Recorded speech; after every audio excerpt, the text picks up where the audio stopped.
Good morning दोस्तों। ये आज की क्लास चंद्रगुप्त नाटक के तृतीय अंक का दूसरा भाग है। तो चलिए हम लोग देर न करते हुए आज की क्लास को स्टार्ट करते हैं। चंद्रगुप्त नाटक का तीसरा अंक में हम लोग आज 7वें दृश्य को देखेंगे। यह दृश्य महाराज नंद के राज्य का एक मंदिर का है।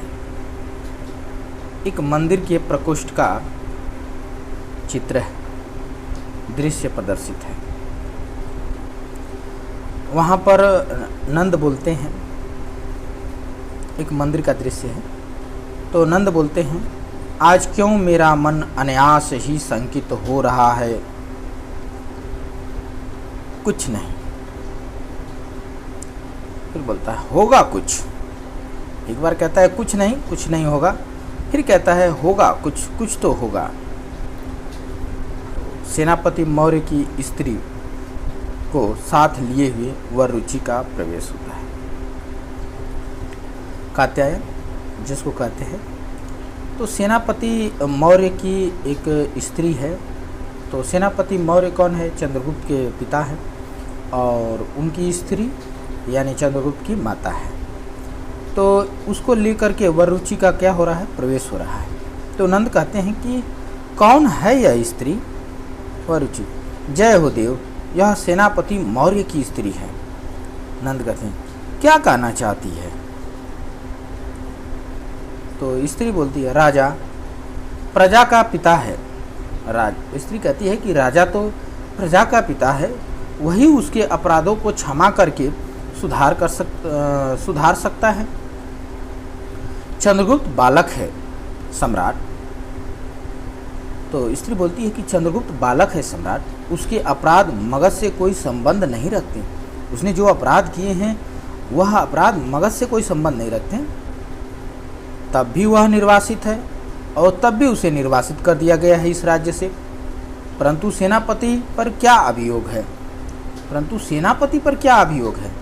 मैं असहाय मगध की प्रजा श्री चरणों में निवेदन करती हूँ, मेरा पति छोड़ दिया जाए, पति और पुत्र दोनों से न वंचित की जाए।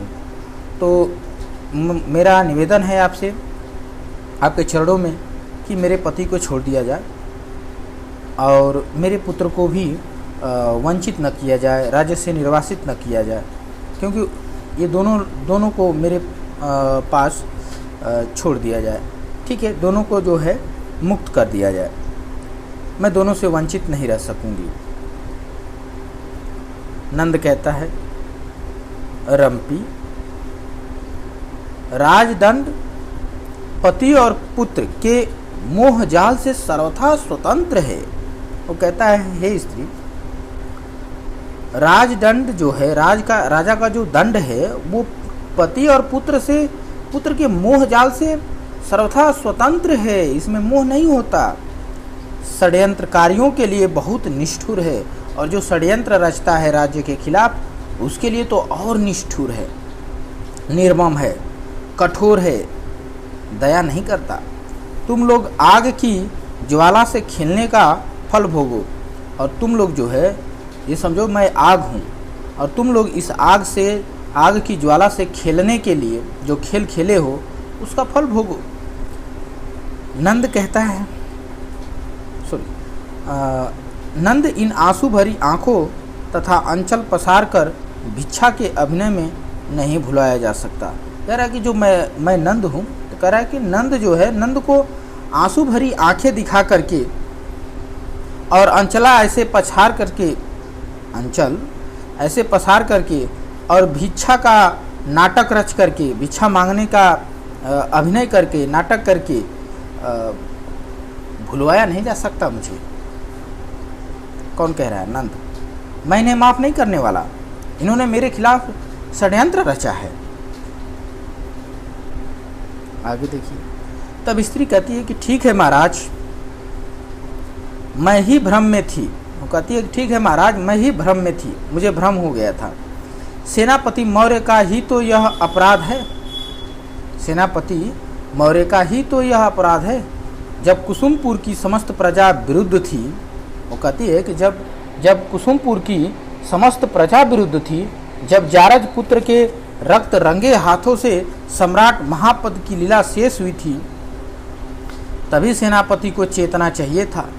कृतज्ञ के साथ उपकार किया, यह उसे नहीं मालूम था। तो जो स्त्री है वो याद दिलाती है कि जब कुसुमपुर की सेना जो है आपके पिता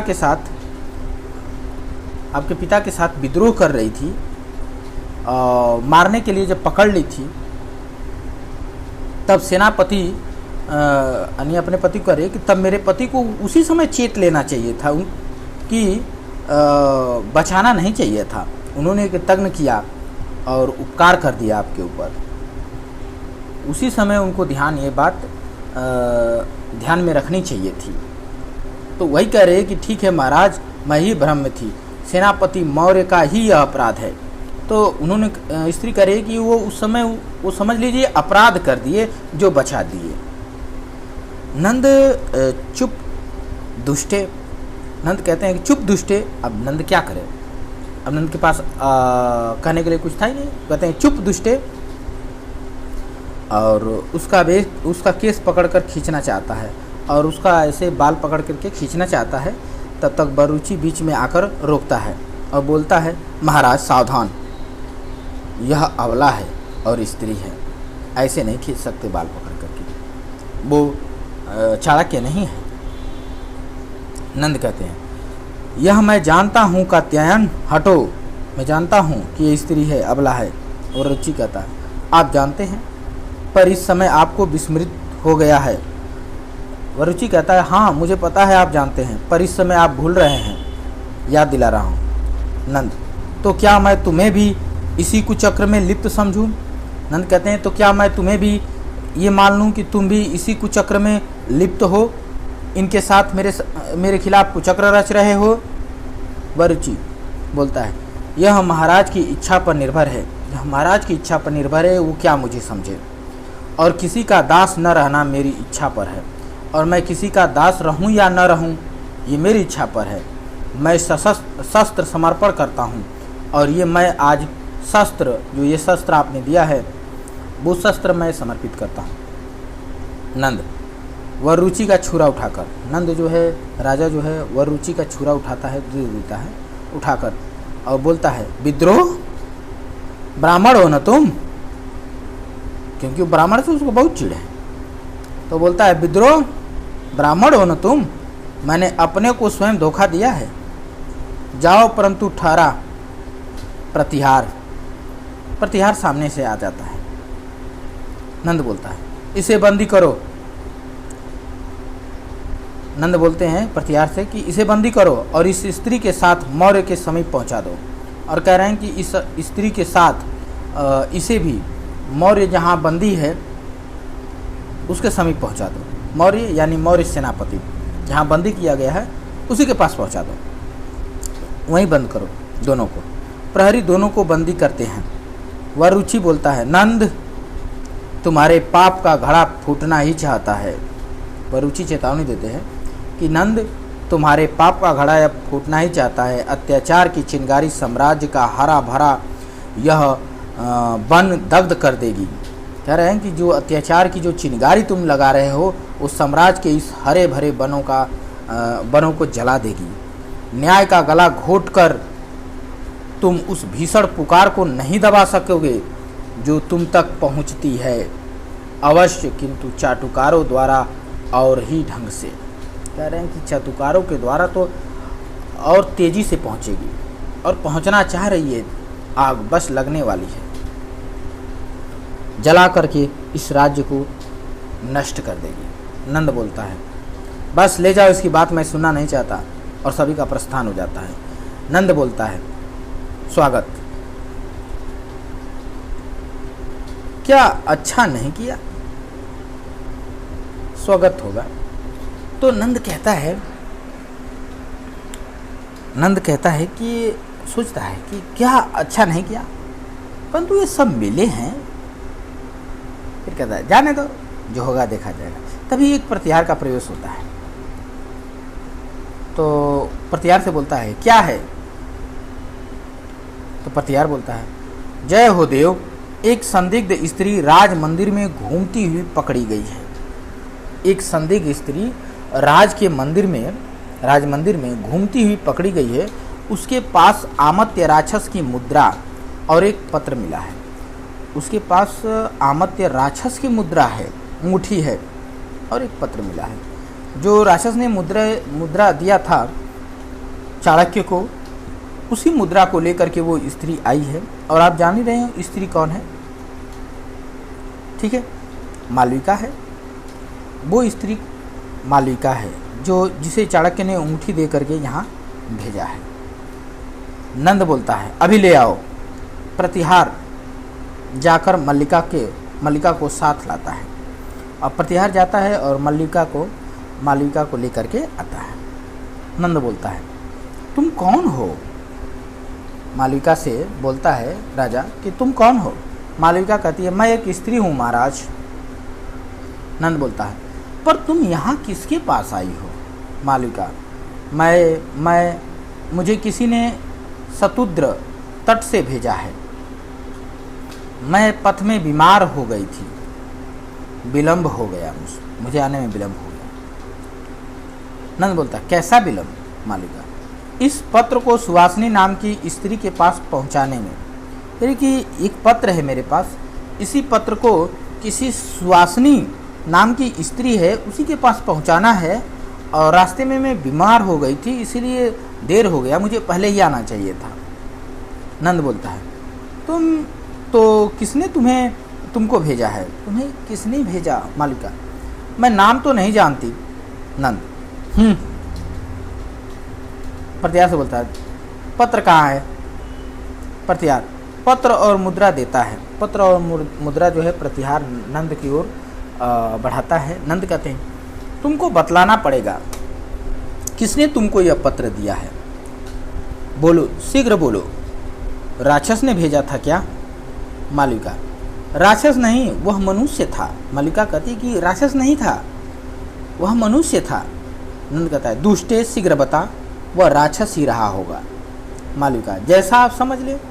नंद का क्रोध से प्रतिहार इसे भी ले जाओ और उन विद्रोहियों की माद में। फिर बोलता है ठहरो, पहले जाकर शीघ्र सुहासिनी और राक्षस को चाहे जिस अवस्था में हो, चाहे जैसे दोनों जिस अवस्था में मिले उनको ले आओ पहले। नंद चिंतित भाव से दूसरी ओर टहलता है, चिंतित है। मालविका बंदी होती है। नंद बोलता है आज सबको एक साथ ही सूली पर चढ़ा दूंगा। फिर बोलता है नहीं, और गुस्से से पैर पटकता है। हाथियों के पैर के तले कुचलाऊंगा। यह कथा समाप्त होनी चाहिए। नंद नीच जन्मा है ना, यह विद्रोह उसी के लिए किया जा रहा है, तो फिर उसे भी दिखा देना है कि मैं क्या हूँ। यह नाम सुनकर लोग कांप उठे। प्रेम न सही, भय का ही सम्मान हो। कहना है कि लोग मुझे प्रेम से सम्मान न करे तो न करे, कम से कम भय से ही करे। पर आज मैं दिखाऊंगा कि आनंद क्या है। 8वां दृश्य स्टार्ट होता है यहाँ से। 8वां दृश्य कुसुमपुर के प्रांत में रास्ते का है, पथ का है। कुसुमपुर क्षेत्र के एक रास्ते का यह दृश्य है। चाणक्य और पर्वतेश्वर दोनों हैं उसी रास्ते पर। चाणक्य बोलता है चंद्रगुप्त कहाँ है?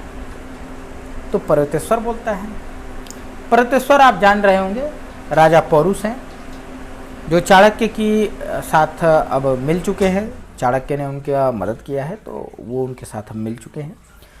तो चाणक्य कहता है कि चंद्रगुप्त कहाँ है? तो पर्वतेश्वर बोलता है सार्थवाह के रूप में युद्ध व्यवसायियों के साथ आ रहे हैं, शीघ्र ही पहुंच जाने की संभावना है। चाणक्य बोलते हैं अरे वो तो द्वंद्व युद्ध लड़ रहा था ना, तो द्वंद्व युद्ध में क्या हुआ?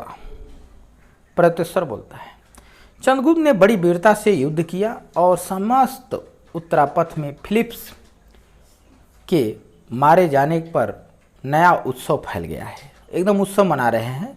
फिलिप्स मारा गया है। आर्य, बहुत से प्रमुख यवन और आर्यगण की उपस्थिति में वह युद्ध लड़ा गया। वह खड़ग परीक्षा देखने योग्य थे, यानी वह युद्ध खड़ग यानी तलवारों की परीक्षा जो हो रही थी उन दोनों में, वो देखने योग्य था। वह वीर दृश्य अभिनंदनीय था। वह वीरता भरा दृश्य जो था वो बड़ा अभिनंदनीय था। चाणक्य बोलता है, यवन लोगों को क्या भाव थे, यार यवन लोगों के क्या भाव थे, क्या सोच रहे थे, क्या विचार कर रहे थे इस पर। प्रत्युत्तर बोलता है, सिंहरण अपनी सेना के साथ रंगशाला की रक्षा कर रहा था। सिंहरण जो है अपनी सेना के साथ रंगशाला यानी जहाँ वो युद्ध हो रहा था वहाँ रक्षा कर रहा था। कुछ हलचल तो हुई पर वह पराजय का क्षोभ था, पर कुछ हुआ नहीं, वो बस पराजय का थोड़ा सा, वो फिलिप्स हार गया तो उसी का क्षोभ था, दुख था, इसीलिए थोड़ा बहुत हलचल हुई। यूडेमिस जो उसका सहकारी था अत्यंत क्रुद्ध हुआ। फिलिप्स का सहकारी था यूडेमिस, बहुत क्रोधित हुआ। किसी प्रकार वह ठंडा पड़ा। यूडेमिस सिकंदर की आज्ञा के प्रतीक्षा में रुका था। सिकंदर की वो आज्ञा की प्रतीक्षा कर रहा था। अकस्मात सिकंदर के मरने के समाचार मिला और पता नहीं अचानक जो है सिकंदर के मरने का समाचार मिल गया। यवन लोग अब अपनी ही सोच रहे हैं। अब यवन लोग अपनी ही सोच रहे हैं कैसे क्या किया जाए, कैसे बचा जाए। चंद्रगुप्त सिंहरण को वहीं छोड़कर यहाँ चला आया क्योंकि आपका आदेश था। तो चंद्रगुप्त ने सिंहरण को वहीं छोड़ दिया ताकि अगर वो कुछ हरकतें करे तो उनको संभालेगा, और उनको उसको छोड़ करके वो स्वयं यहाँ आ रहा है क्योंकि आपका आदेश था कि जल्दी ही द्वंद्व युद्ध समाप्त करके आ जाना। तभी अलका का प्रवेश हो जाता है, यानी अलका भी मिल जाती है। अलका बोलती है, गुरुदेव यज्ञ का प्रारंभ है। चाणक्य बोलता है, मालविका कहाँ है। अलका, वह बंदी की गई है और राक्षस इत्यादि भी बंदी होने वाले हैं। वो बंदी हो गई है, यानी मालविका भी बंदी कर ली गई है, बंदी बना ली गई है, और राक्षस और उसके साथ और कुछ लोग बंदी होने वाले हैं। वह भी ठीक ऐसे अवसर पर जब उनका परिणय हो रहा है और ऐसे मौके पर उनको बंदी किया जा रहा है जिस मौके पर उनका विवाह होने वाला है सुवासिनी और राक्षस का, क्योंकि आज ही। तो चाणक्य बोलता है, तब तुम जाओ अलके।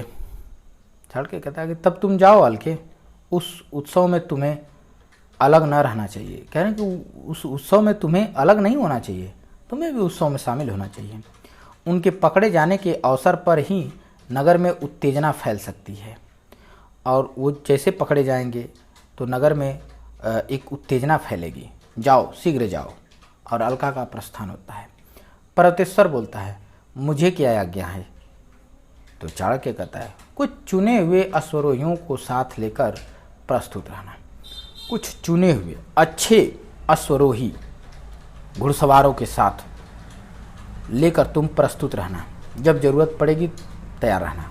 चंद्रगुप्त बोलता है, चंद्रगुप्त जब भीतर से युद्ध प्रारंभ करे, और बताता है कि जैसे चंद्रगुप्त भीतर से युद्ध प्रारंभ करेगा उस समय तुमको नगर द्वार पर आक्रमण करना। उसी समय तुम अपने अश्वरोहियों को घुड़सवारों के साथ नगर के द्वार पर आक्रमण कर देना। अंदर चंद्रगुप्त आक्रमण करेगा, युद्ध प्रारंभ करेगा, और तुम जो है द्वार पर आक्रमण कर देना। गुफा का द्वार खुलना। मौर्य, मालविका, सटकार, वरुचि, पीछे पीछे चंद्रगुप्त की जननी का प्रवेश होता है। चाणक्य बोलता है, आओ मौर्य। चंद्रगुप्त प्रवेश करता है तो चाणक्य बोलते हैं, आओ मौर्य। मौर्य बोलता है, हम लोगों के उद्धारकर्ता आप ही महात्मा चाणक्य हैं।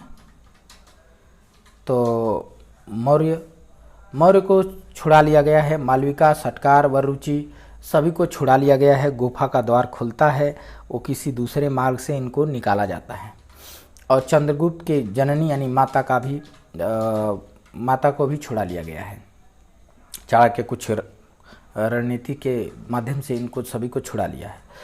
तो चाणक्य के पास जब मौर्य आते हैं, मौर्य बहुत दिनों से बंदी थे, यानी मौर्य सेनापति हैं, पहले थे चंद्रगुप्त के पिता, तो उनको भी छुड़ा लिया गया है। तो चाणक्य बोलते हैं कि आओ मौर्य। तो मौर्य कहता है कि हम लोगों के उद्धार करता, यानी हम लोगों का उद्धार करने वाले आप ही महात्मा चाणक्य हैं। तो मालिका कहती है हाँ यही हैं। तो मौर्य कहता है आपको प्रणाम। चाणक्य बोलता है शत्रु से प्रतिशोध लेने के लिए जियो सेनापति। चाणक्य कहता है कि जो शत्रु है नंद, उससे प्रतिशोध लेने के लिए जिंदा रहो सेनापति। नंद के पापों की पूर्णता ने तुम्हारा उद्धार किया, और नंद ने जो पाप किया उस पाप का पाप जो है पूरा हो गया, और उसी पूर्णता ने तुम्हारा उद्धार किया है। अब तुम्हारा अवसर है, अब तुम्हारा समय आ गया है। यानी आशीर्वाद देते हुए ये बोल रहे हैं कि शत्रु से प्रतिशोध लेने के लिए खूब जियो सेनापति। मौर्य कहता है इन दुर्बल हड्डियों को अंधकूप की भयानकता खटखटा रही है। कह रहे कि ये दुर्बल हो गई हैं हड्डियां, खाने पीने को तो मिला नहीं बंदीगिरी में, अंधकूप की भयानकता खटखटा रही है इसमें। सटकार बोलता है और रक्तमय गंभीर विभत्स दृश्य हत्या का निष्ठुर आह्वान कर रहा है। तो सट्टार कहता है कि ये मत भूलो, रक्तमय गंभीर विभत्स जो दृश्य हमने देखा है, हत्या का निष्ठुर आह्वान, ये सब जो है बुला रहे हैं, हत्या का निष्ठुर आह्वान कर रहे हैं कि आओ मार दो इसको। तभी चंद्रगुप्त का प्रवेश होता है और माता पिता के चरणों को छूता है, और चंद्रगुप्त बोलता है पिता तुम्हारी यह दशा, एक एक पीड़ा की प्रत्येक निष्ठुरता की गिनती होगी, एक एक पीड़ा की, और जो एक एक निष्ठुरता उसने आपके ऊपर किया है उन सभी की गिनती होगी। मेरी माँ उन सब का प्रतिकार होगा। हे मेरी माँ, उन सभी का प्रतिकार होगा, प्रतिशोध लिया जाएगा। वो मेरा जीवन व्यर्थ है नंद। कहता है कि अगर मैं ऐसा नहीं कर पाया तो मेरा जीवन ही व्यर्थ है। चाणक्य बोलता है चंद्रगुप्त, सफलता का एक ही क्षण होता है, सफलता का एक ही क्षण होता है, आवेश से और कर्तव्य से बहुत अंतर है। आवेश और कर्तव्य में बहुत अंतर है, आवेश में मत आओ ज़्यादा। चंद्रगुप्त बोलता है गुरुदेव आज्ञा दीजिए। चाणक्य कहता है देखो उधर नागरिक लोग आ रहे हैं, तुम ध्यान से देखो, उधर नागरिक लोग आ रहे हैं। संभवतः यही अवसर है तुम लोगों के भीतर जाने का और विद्रोह फैलाने का। तुम इन लोगों के साथ भीतर चले जाना और विद्रोह फैलाना। नागरिकों का प्रवेश होता है, तब तक नागरिक लोग आ जाते हैं। तो पहला नागरिक बोलता है वेण और कंस का शासन क्या दूसरे प्रकार का रहा होगा। क्या ना कि जो वेण था, जो कंस था, इन सब का शासन भी ऐसे ही नंदे की तरह रहा होगा, इससे अलग थोड़ा ना रहा होगा। ऐसे ही वो भी पाप कर रहा होगा, अन्याय कर रहा होगा। तो दूसरा नागरिक बोलता है ब्याह की बेदी से वर वधू को घसीट ले जाना इतने बड़े नागरिक का यह अपमान अन्याय है। कह रहा है दूसरा नागरिक कि हाँ सच कह रहे हो, ब्याह की बेदी पर दुल्हा और दुल्हन को घसीट करके ले जाता है कोई। इतना बड़े बड़े नागरिक का अपमान करना, ये तो बहुत बड़ा अन्याय है। तब तक तीसरा नागरिक बोलता है सो भी आमत्य राक्षस और सुवासनी को, और वो भी आमत्य राक्षस और सुवासनी को, कुसुमपुर के दो सुंदर फूल थे ये, और उनको घसीट ले गया। कुसुमपुर ये सहेगा नहीं। चौथा नागरिक बोलता है और सेनापति मंत्री सबों को अंधकूप में डाल दिया। सेनापति को, मंत्री को, सभी को जो है अंधकूप में डाल दिया, बंदीगृह में डाल दिया। मौर्य बोलते हैं मंत्री, सेनापति और आमत्यों को बंदी बनाकर जो राज्य करता है। मौर्य बोलता है, मौर्य सेनापति यानी चंद्रगुप्त के पिता हैं, वो बोलते हैं कि मंत्री और सेनापति और अपने आमत्यों को बंदी बनाकर जो राज्य करता है वह कैसे अच्छा राजा है। नागरिक, उसकी कैसे अद्भुत योग्यता है। मगध को गर्व होना चाहिए। पहला नागरिक बोलता है, गर्व नहीं वृद्ध, लज्जा होनी चाहिए ऐसे लोगों पर। मौर्य जो है, मौर्य सेनापति जो है, थोड़ा सा टेस्ट ले रहा है कि ये नागरिक में गुस्सा उत्साह है कि नहीं है, राजा से नाराज हैं या नहीं है। तो पहला नागरिक तुरंत बोलता है कि अरे ये गर्व का काम है। नहीं वृद्ध, ये गर्व का नहीं, लज्जा होनी चाहिए, लज्जा का काम है। ऐसा जघन्य अत्याचार है ये जो माफ़ी के लायक नहीं है। वह रुचि कहता है, यह तो मगध का पुराना इतिहास है। ये तो कह रहे हैं मगध का ये तो पुराना काम है, ये तो मगध में ऐसे ही बहुत दिनों से चलता आ रहा है। जरासंध का यह अखाड़ा है, यहाँ एकाधिपत्य की कटुता सदैव से अभ्यस्त रही है। यहाँ जरासंध भी रहा है और ऐसे ही कार्यों को करता रहा, उसी का ये अखाड़ा है। तो दूसरा नागरिक बोलता है, अभ्यस्त होने पर भी अब असहाय है। कह रहे हैं कि ठीक है, रहा है, मैं इसके अभ्यस्त हूँ, लेकिन अब ये सहा नहीं जाएगा, अब ये असहाय हो गया है, असहनीय है। सटकार कहता है, आज आप लोगों को बड़ी वेदना है। कह रहे कि आज तो आप लोगों में बड़ी वेदना है, दुख है। एक उत्सव का भंग होना अपनी आंखों से देखा है। आज आपने देखा कि एक बहुत बड़ा सा उत्सव मनाया जा रहा था, ब्याह का, शादी ब्याह का, वो अपनी आंखों से उसको भंग होते हुए आप लोगों ने देखा। नहीं तो जिस दिन सकटार को दंड मिला था ना, कह रहा कि नहीं, अगर पहले ही देख लिए होते तो जिस दिन सकटार को दंड मिला, एक अभिजात नागरिक की सुकुटुंब हत्या हुई थी, उस दिन जनता कहाँ सो रही थी? उस दिन आप लोग कहाँ सो रहे थे? उस दिन क्यों नहीं आप लोग जाग गए?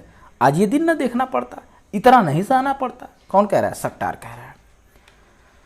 तीसरा नागरिक बोलता है, सच तो पिता के समान हम लोगों की रक्षा करने वाला मंत्री सकटार, हे भगवान।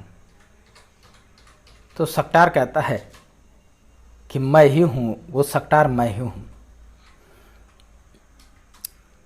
कंकाल सा जीवित समाधि से उठ खड़ा हुआ हूं, कंकाल की तरह जीवित समाधि से मैं निकला हूं, उठ खड़ा हुआ हूं। मैं तो जमीन में चला गया था, समाधि ले लिया था, सुरंग बना के रहता था ना। तो कहता है, मनुष्य को इस तरह कुचल कर स्थिर न रह सकेगा। एक मनुष्य दूसरे मनुष्य को इस तरह कुचल करके और अपने आप को स्थिर कर लेगा, नहीं, ऐसा नहीं हो सकता। मैं पिशाच बनकर लौट आया हूँ, मैं पिशाच बनकर लौट आया हूँ। अपने निरपराध सातों पुत्री की निष्ठुर हत्या का प्रतिशोध लेने के लिए आया हूँ। चलोगे साथ में मेरे? तो चौथा नागरिक बोलता है, मंत्री सकटार आप जीवित हैं? सकटार बोलता है, हाँ, महापद के जारजपुत्र नंद की बधिक हिंसा, पशु नंद की प्रतिहिंसा का लक्ष्य सकटार मैं ही हूँ और मैं जीवित हूँ। सब नागरिक बोलते हैं, हो चुका न्यायाधिकरण का ढोंग, जनता की शुभ कामना करने की प्रतिज्ञा नष्ट हो गई। अब नहीं, आज न्यायाधिकरण से पूछना होगा, आज राजा से पूछना होगा मौर्य। और मेरे लिए भी कुछ? नागरिक बोलता है, तुम कौन है? जब मौर्य बोलता है कि मेरे लिए भी कुछ करोगे, तो नागरिक बोलता है कि तुम कौन भाई? मौर्य बोलता है, सेनापति मौर्य, जिसका तुम लोगों को पता ही न था। नागरिक आश्चर्य से, हम लोग आज क्या स्वप्न देख रहे हैं? अभी लौटना चाहिए, चलिए आप लोग भी। सकटार, परंतु मेरी रक्षा का भार कौन लेता है? नागरिक कहते हैं, आप लोग को लौटना चाहिए राज्य की ओर, चलिए। तो सकटार कहता है, परंतु मेरी रक्षा का भार कौन लेगा? सब इधर उधर देखने लगते हैं कि आखिर, क्योंकि राजा तो देखते ही मार देगा, सुनते ही मार देगा। तो सकटार कहता है कि परंतु मेरी रक्षा का भार कौन लेगा? क्योंकि ये नागरिकों के अंदर जोश भरना चाह रहे हैं, इनको भी साथ मिलाना चाह रहे हैं अपने, तो इसीलिए ये कह रहा है कि परंतु मेरी रक्षा का भार कौन लेगा? तो सब इधर उधर देखने लगते हैं और तभी उसी में से, बीच में से चंद्रगुप्त निकलता है इनको भड़काने के लिए और तन कर खड़ा हो जाता है और कहता है, मैं। चंद्रगुप्त बोलता है, मैं लेता हूँ, मैं उन सब पीड़ित, अघात, जर्जर, पद दलित लोगों का संरक्षक हूँ जो मगध की प्रजा है। चाणक्य बोलता है, साधु चंद्रगुप्त। सहसा सब उत्साहित हो जाते हैं। चाणक्य गेम खेल रहा है लोगों को मिलाने का, तो उसने ऐसे बोला जैसे चंद्रगुप्त को जानता न हो, तो बोलता है साधु धन्यवाद देते हुए चंद्रगुप्त, तो ताकि सबको पता चला अच्छा यही चंद्रगुप्त है। सहसा सब उत्साहित हो जाते हैं। जैसे पता चलता है चंद्रगुप्त है तो सब उत्साहित हो जाते हैं। पटेश्वर और चाणक्य तथा वरुचि को छोड़कर सब चले जाते हैं। वरुचि बोलता है, चाणक्य यह क्या दावाग्नि फैला दी तुमने? तो वरुचि बोलता है कि हे चाणक्य, ये कौन सी आग तुमने फैला दी है? आज पूरी जनता इस आग में जलने लगी। तो चाणक्य बोलता है, उत्पीड़न की चिंगारी को अत्याचारी अपने ही अंचल में छिपाए रहता है। कह रहे हैं कि जो उत्पीड़न करता है, जो लोगों को कष्ट पहुंचाता है, वह अत्याचारी चिंगारी को अपने ही आंचल में कहीं छिपाया रहता है। कात्यायन, तुमने अंधकूप का सुख क्यों लिया? कोई अपराध तुमने किया था जो बंदीगृह में बंद थे? वरुचि, नंद की भूल थी, वो नंद की भूल थी, उसे अब भी सुधारा जा सकता है, उसे सुधारा जा सकता है, उसे माफ किया जा सकता है। ब्राह्मण, क्षमा निधि, भूल जाओ। वरुचि कहता है कि हे ब्राह्मण, आप तो क्षमा निधि हैं, क्षमा करने वाले हैं, भूल जाइए उसे। चाणक्य कहता है, प्रतिज्ञा पूर्ण होने पर हम तुम साथ ही बैखानस होंगे। कात्यायन, शक्ति हो जाने दो, फिर क्षमा का विचार करना। चलो परमेश्वर सावधान। और उस परमेश्वर को बोलता है कि चलो चलते हैं, और उसके बाद परमेश्वर से कहता है, परमेश्वर तुम सावधान रहना। और सब चले जाते हैं। अब यहाँ नवा दृश्य स्टार्ट होता है। नवा दृश्य जो है नंद की रंगशाला का है। नंद के राज में जो रंगशाला है वहाँ का दृश्य है। वहाँ पर सुवासिनी और राक्षस को बंदी के भेष में रखा गया है, यानी वो दोनों बंदी के भेष में हैं। तो नंद बोलता है, अमात्य राक्षस, यह कौन सी मंत्रणा थी? यह पत्र तुम ही ने लिखा है ना? बोलो, नंद पूछता है। तो राक्षस पत्र लेकर पढ़ता है और बोलता है, सुवासिनी, उस कारागार से शीघ्र निकल भागो। इस स्त्री के साथ मुझसे आकर मिलो। मैं उत्तरा पथ में नवीन राज्य की स्थापना कर रहा हूँ। नंद से फिर समझ लिया जाएगा। पत्र लेकर राक्षस पढ़ता है। उस पत्र में यही लिखा है कि सुवासिनी, उस कारागार से शीघ्र निकल भागो, और जो स्त्री तुम्हें पत्र लेकर के मिल रही है, यानी इसी स्त्री के साथ मुझसे आकर मिलो। यानी जो स्त्री तुम्हें पत्र देगी उसी स्त्री के साथ तुम आकर के मुझसे मिलो। मैं उत्तरा पथ में एक नवीन राज्य की स्थापना कर रहा हूँ।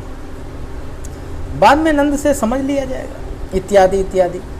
और उसके बाद नंद की ओर देखकर आश्चर्य में, मैंने तो यह नहीं लिखा। वो कहता है, मैंने तो यह नहीं लिखा।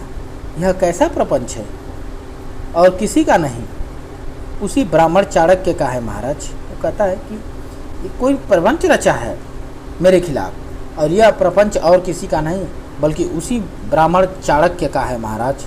सतर्क रहिए, अपने अनुकूल परिजनों पर भी अविश्वास न कीजिए। हम लोग आपके अनुकूल हैं, आपके हम परिजन हैं, और हम लोगों पर संदेह मत करिए।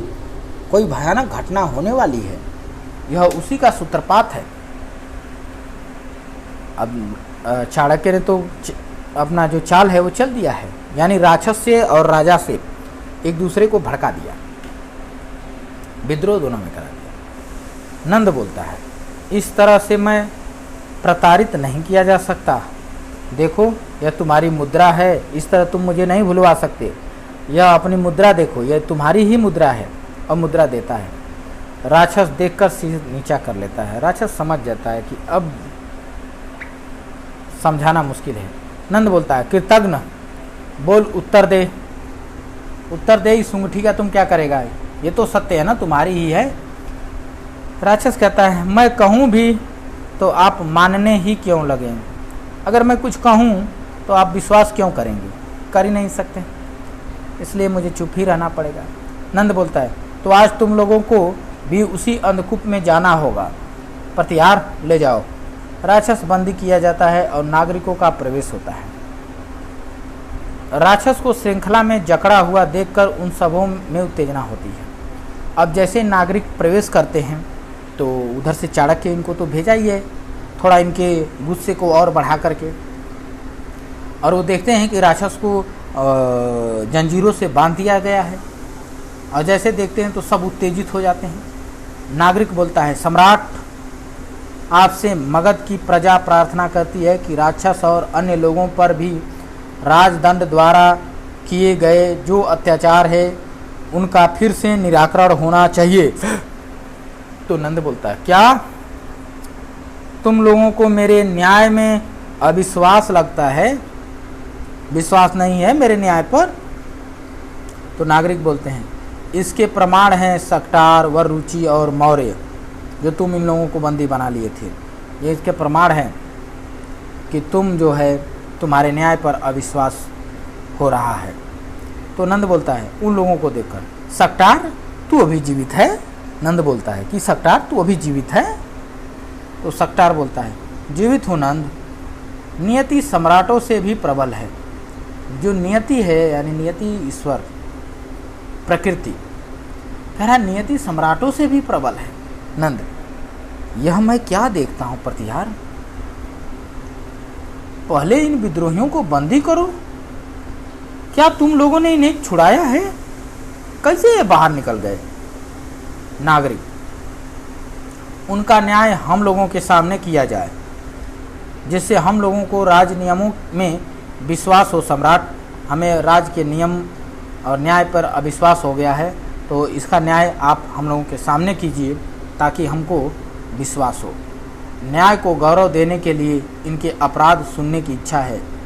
हम लोग आपके न्याय को गौरव देंगे, लेकिन सबसे पहले हम इनके अपराध को सुनना चाहते हैं, इन्होंने क्या अपराध किया है। नंद बोलता है, प्रजा की इच्छा से राजा को चलना होगा। अब क्या राजा को प्रजा की इच्छा से चलना होगा क्या? नागरिक बोलता है, हाँ महाराज, प्रजा की इच्छा से ही राजा को चलना होगा। तो नंद बोलता है, क्या तुम सब के सब विद्रोही हो गए हो? नागरिक बोलता है, यह सम्राट अपने हृदय से पूछ कर देखें। कह रहा एक नागरिक बोलता है कि यह बात राजा सम्राट अपने ही हृदय से पूछें और पूछ करके इसका उत्तर देखें। सक्टार बोलता है, मेरे सात निरपराध पुत्रों का रक्त है, खून बहा है, मृत्यु हुई है। नागरिक बोलते हैं, न्यायाधिकरण की आड़ में इतनी बड़ी नृशंसता कैसे हो सकती है? तो नंद बोलता है, प्रतिहार इन सबको बंदी बनाओ। राजा बोलता है, राजा प्रहरियों का सबको बांधने का उद्योग करता है। राजा के जो प्रहरी रक्षक हैं, वो सबको बंदी बनाने का प्रयास करते हैं, उद्योग करते हैं। तो दूसरी ओर सैनिकों के साथ चंद्रगुप्त का एंट्री हो जाता है, प्रवेश करता है। चंद्रगुप्त बोलता है, ठहरो। सब स्तब्ध रह जाते हैं। महाराज नंद, हम सब आपकी प्रजा हैं, मनुष्य हैं, हमें पशु बनने का अवसर न दीजिए। ऐसा मत अवसर दीजिए कि हम पशु बन जाएं। वररुचि, विचार की तो बात है, यदि सुव्यवस्था से काम चल जाए तो उपद्रव क्यों हो? नंद बोलता है, स्वागत, विभीषिका, विपत्ति, सब अपराधी और विद्रोही एकत्र हो गए, सभी का स्वागत है। फिर कुछ सोचकर बोलता है, अच्छा मौर्य, तुम हमारे सेनापति हो और तुम वररुचि, हमने तुम लोगों को क्षमा कर दिया, जाओ। सक्टार, और हम लोगों से पूछो नंद, अपनी निसंस्थाओं से पूछो। क्षमा, तुम क्या क्षमा करोगे? कौन करेगा? तुम कदापि नहीं, तुम तो कदापि क्षमा नहीं कर सकते। तुम्हारे घृणित अपराधों का न्याय होगा आज, क्षमा करने से काम नहीं चलेगा। तो नंद तनकर बोलता है, तब रे मूर्खो, नंद की निष्ठुरता प्रतिहार, राज सिंहासन संकट में है, आओ आज हमें मजा से लड़ना है, आओ आज हमें मज़े से लड़ना है। प्रतिहार प्रहरियों के साथ आगे बढ़ता है। कुछ युद्ध होने के साथ ही राजपक्ष के लोग मारे जाते हैं और एक सैनिक आकर नगर के ऊपर आक्रमण होने की सूचना देता है। युद्ध करते करते चंद्रगुप्त नौ को बंदी बनाता है। चाणक्य का तब प्रवेश होता है। चाणक्य कहता है, नंद शिखा खुली है मेरी, फिर खिंचवाने की इच्छा हुई है, इसीलिए आया हूँ। राजपथ के अपवाद नंद, आज तुम्हारा विचार होगा। चाणक्य अब व्यंग कर रहा है और बोलता है कि नंद अब बंदी हो चुका है, यानी पकड़ लिया है चंद्रगुप्त ने। तो चाणक्य का एंट्री होता है और चाणक्य आता है तो बोलता है, हे नंद मेरी शिखा खुली हुई है और फिर खिंचवाने की इच्छा हुई है, इसीलिए आ गया हूँ। लो खींच लो पकड़ के, या किसी से कह दो खींचे मेरा शिखा पकड़ के।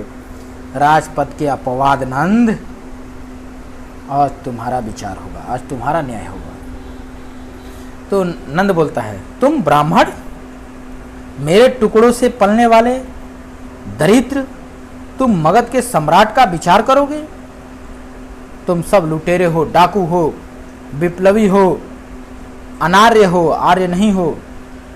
चाणक्य राज सिंहासन के पास जाता है और बोलता है, नंद तुम्हारे ऊपर इतने अभियोग हैं, महापद्य की हत्या, सकटार को बंदी करना, उसके सातों पुत्रों को भूख से तड़पा कर मारना, सेनापति मौर्य की हत्या का उद्योग करना, यानी हत्या करने की कोशिश करना, उसकी स्त्री को और वरुचि को बंदी बनाना, कितनी ही कुलीन कुमारियों का सतीत्व नाश करना, नगर भर में व्यभिचार का स्रोत बहाना, ब्रह्मस्व और अनाथों की विवृतियों का अपहरण करना, अंत में सुवासिनी पर अत्याचार, सकटार की एकमात्र बची हुई संतान सुवासिनी, जिसे तुम अपनी घृणित पार्श्व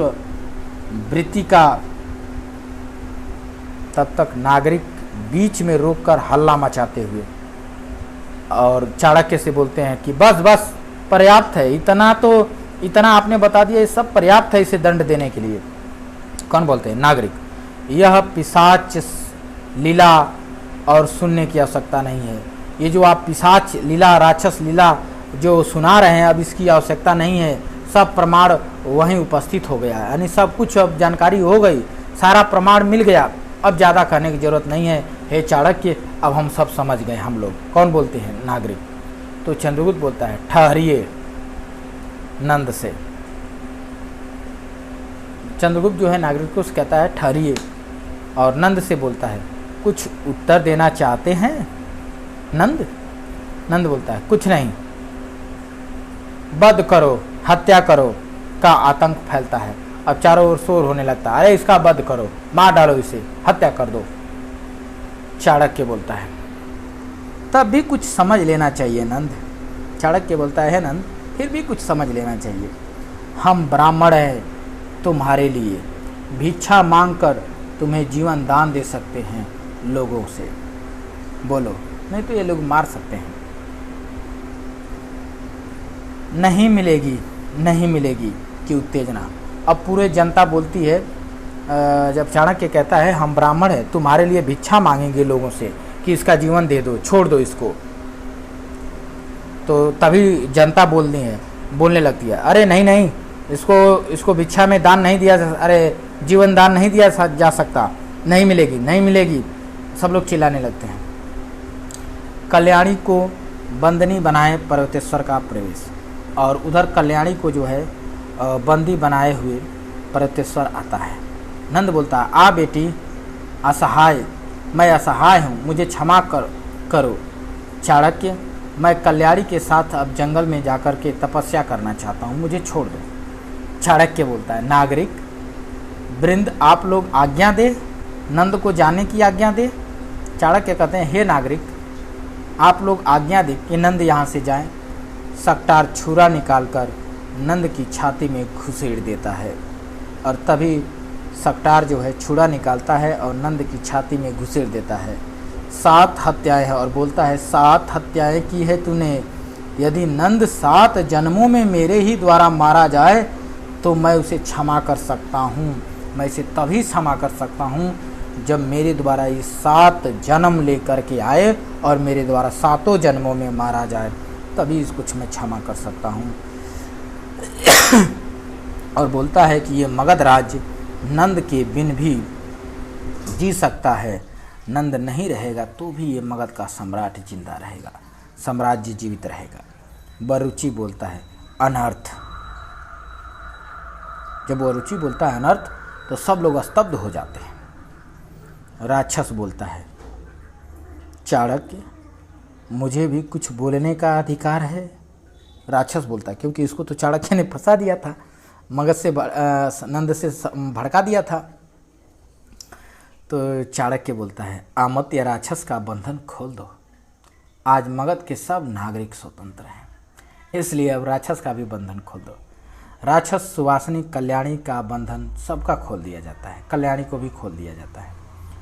राक्षस बोलता है राष्ट्र इस तरह नहीं चल सकता। राक्षस बोलता है, चाणक्य बोलता है। तब राक्षस कहता है परिषद की आयोजना होनी चाहिए, परिषद का गठन होना चाहिए, तभी तो राज्य चलेगा। नागरिक वृंद, नगर के लोग, नागरिक लोग बोलते हैं राक्षस, वरुचि, सकटार, चंद्रगुप्त ने और चाणक्य की सम्मिलित परिषद की हम घोषणा करते हैं।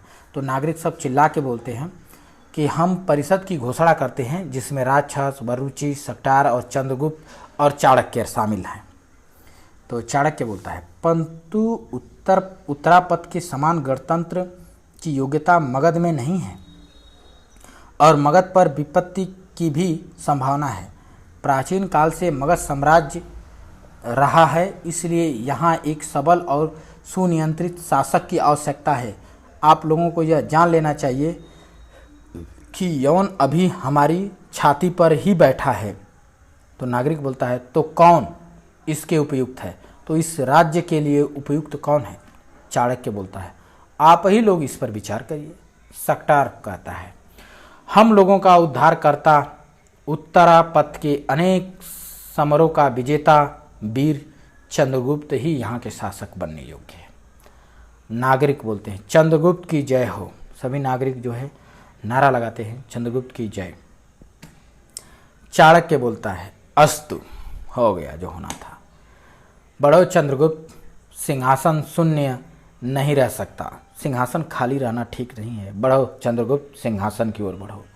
आमत्य राक्षस, सम्राट का अभिषेक करो। हे आमत्य राक्षस, तुम अपने होने वाले सम्राट, यानी होने वाले नहीं कहता है, तुम अपने सम्राट चंद्रगुप्त का अभिषेक करो।